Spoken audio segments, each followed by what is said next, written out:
Gwendolen Ingolfsson stood naked beside the stream. It was an early spring day in the central Rockies, chilly and intensely fresh. Wind whispered quietly through the fir trees dotted through the upland valley, down from the snow peaks to the west, and fluttered the new leaves of the aspens. It carried the scent of grass and trees, rock, small burrowing things, more faintly elk and, she inhaled, a grizzly, off a kilometer or two upwind.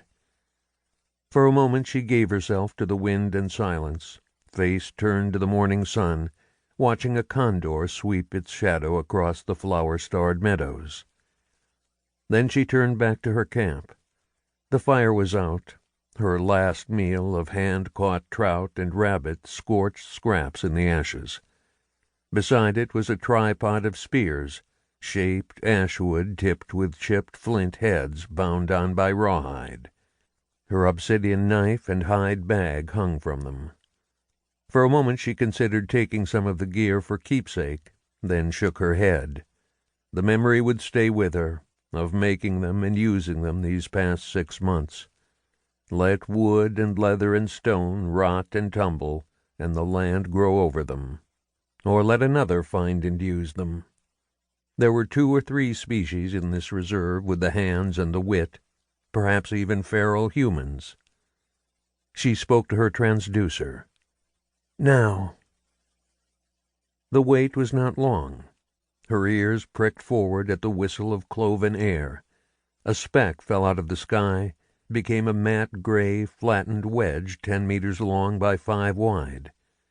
It settled to the ground with a faint sigh, and a doorway opened. Gwen sighed herself as she stepped through into the long open room within, regret mingled with pleasure. Back to civilization. Temperature 21, she said aloud. The air warmed. She ran a palm cleaner over her body, time for the comfort of hot water later, and dressed in a set of blacks from a container. Another container scanned her before releasing a leather weapons belt, old but well kept. She checked the charge on the plasma gun automatically, a nostalgic feeling. Obsolete, almost as much as the layer knife on the opposite hip, but she'd carried this very weapon on the last human hunts here in North America. She was old enough to remember that, the bio-bombs and the kill sweeps.